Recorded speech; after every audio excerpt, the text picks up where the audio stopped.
Let's examine the relationship between time in the two reference frames. Now imagine we have a really cool watch. This isn't just like a normal watch. This is the best watch you've ever seen.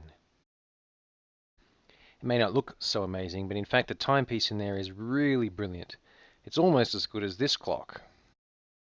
This clock is called a light clock. What it does is it simply has a light source and it fires a pulse of light up to bounce off a mirror, and then it comes back down. And because we know how far this distance is, and we know the speed of light, we know exactly how long that pulse takes to go from there and back again, and so it clicks. And so we get clicks, and inside here we have the technology that gives us clicks, clicks, clicks, and they're beautifully and perfectly in sync.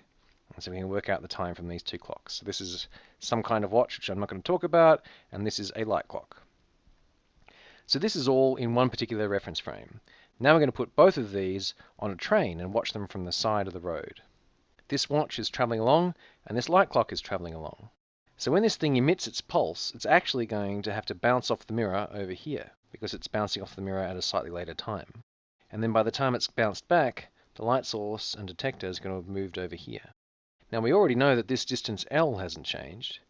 However, this light is traveling further, because over this time, so over the click that used to happen, which this distance here is going to be Vt dash. Remember, t is the time between clicks in this frame, and t dash is the time between clicks in this frame.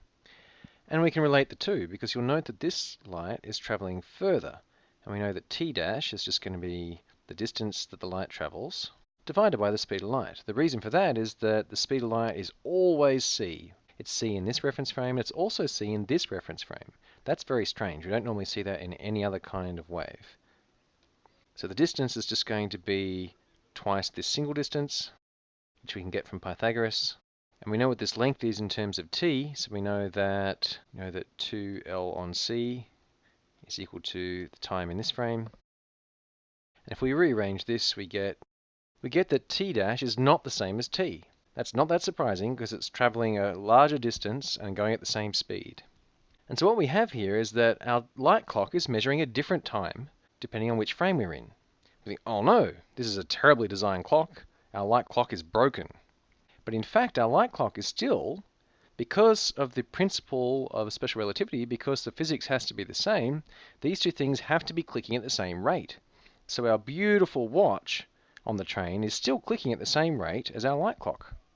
Because there's no technical issue with our light clock. They were clicking perfectly well in this frame, and therefore they're clicking perfectly well on the train. And therefore it's not actually something that's broken about the light clock.